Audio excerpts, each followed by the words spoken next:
Paano gawin yung gulay na piniga, minahal, tapos mikus lang? Nahangry ka lang naman habang scroll tapos boom! Nakita mo may puso ng saging sa palengke na mismong bigla yung mga luto ng lola mo, di ba? Kaya ito, ginawa ko na. Ensaladang puso ng saging pero may creamy gata twist.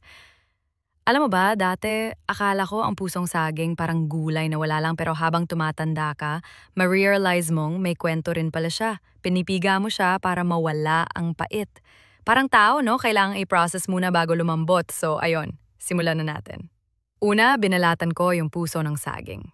Tinanggal ang mga outer layers hanggang sa umabot sa malambot na part sa loob. Hiniwa ng manipis, binabad sa tubig na may asin, tapos pinakuluan sandali. Hindi para maluto, kundi para mas mapalambot pa at mawala yung dagta. Yun yung mapait parang unresolved issues. After nun, piniga ko siya. As in, piniga talaga ng todo. Dito, lumalabas ang tiyaga kasi kung hindi mo siya pipigain ng maayos, mananatili yung mapait. Ganon din sa feelings minsan, di ba? Tapos ito na ang chill part, mikus time. Nilagay ko sa bowl yung pinigang puso ng saging, hinaluan ng hiniwang kamatis, sibuyas, luya, tapos nilagyan ko na rin ng green at red chili. Konting suka, konting paminta, asukal, sakto lang. Wala tong sukatan, lahat ay tansya, base sa panlasa. Sabi nga na lola ko dati, ang totoo masarap na ulam, hindi min measure, nararamdaman.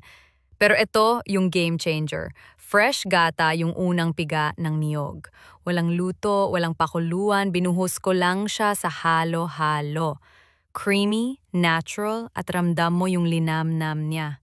Mas gusto ko to kasi bukod sa tipid sa gas, buo pa yung lasa ng gata, hindi overcooked, hindi diluted, parang love na hindi na overthink, sakto lang. Habang hinahalo ko, naamoy ko na agad yung aroma. Ang creamy, ang fresh, ang spicy, may siling lande. Ika nga. At habang tinitikman ko, naalala ko lola ko na lagi akong tinutulungan sa kusina. Ganito rin siya. Simple lang, walang sosyal na sangkap, pero laging sakto sa puso. Ito yung klase ng ulam na kahit walang karne, busog ka sa lasa. Kahit mainit ang panahon, panalo to.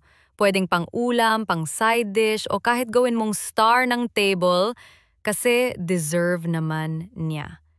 At ito pa, mas sumasarap to kinabukasan, promise. Parang feelings na pinatulog mo muna bago i-message ulit. Mas banayad, mas malasa.